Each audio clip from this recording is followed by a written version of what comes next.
Welcome back to Unknown Capital. We'll be previewing the fight that's happening this weekend, Colby Covington versus Tyronne Woodley. And this fight is going to be crazy. It's the grudge match between these two. Let's get right into the video. This fight makes perfect sense because both fighters are coming up losses, where Tyronne Woodley has lost his last two fights against Gilbert Burns and Kamaru Usman, and whereas Colby Covington has lost his fight against Kamaru Usman.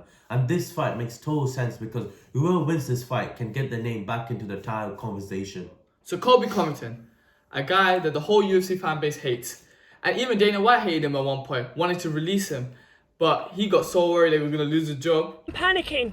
Don't panic. No, I am, because I'm going to lose my job. Colby was becoming way too fucking boring for Dana. So he had to become more entertaining. He created this new character. And what's more entertaining than being a fucking Trump supporter? Everyone tunes in to see Colby Covington get knocked out, but when they see him fight, they realize it's a real fucking deal.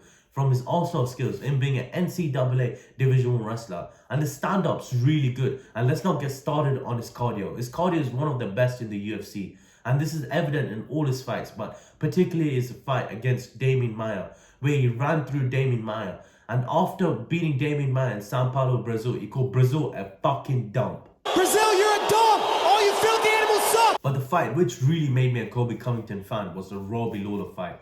Robbie Lawler was a really good champion, but Colby Covington ran through Robbie Lawler. He ran through him from round 1 to 5. There was a crazy stat that he threw something like 545 strikes throughout the whole fight. That's the average of 108 strikes per round. Imagine 108 strikes, and he holds for the UFC record. And another crazy stat that Tyronne Woodley in his last 3 fights has only thrown 474. So Colby Covington has already thrown more strikes in one fight than compared to all of Tyronne Woodley's last 3 fights. So this is why I think Colby Covington's gonna win. Throughout his title defenses, he's beaten big names like Damian Maia, who's a great jiu-jitsu practitioner. He went to war with Wonderboy twice, and to beat him in the second fight, like we all know, Wonderboy Thompson is probably one of the greatest strikers that we've ever seen in the UFC, and to go to war with him twice and beat him, that's like really insane.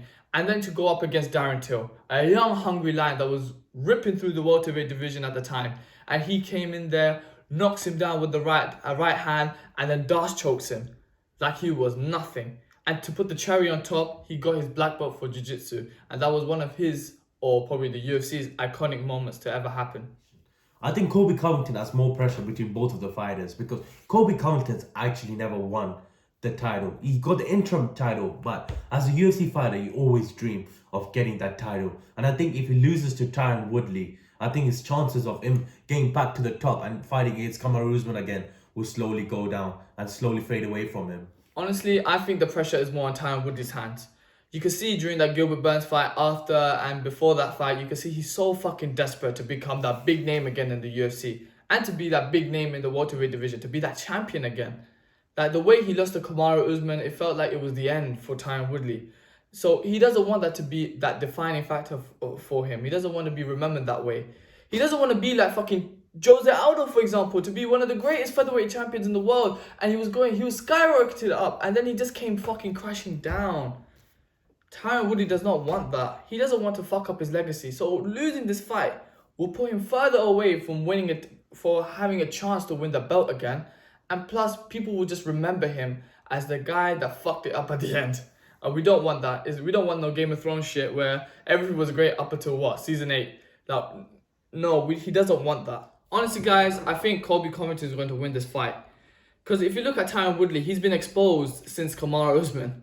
Like, he has that power right hand, and that's all he depended on. And then you have Kamaru Usman just fucking closing that distance to take away that right hand, making Tyronne Woodley hesitate. And then we go to Gilbert Burns.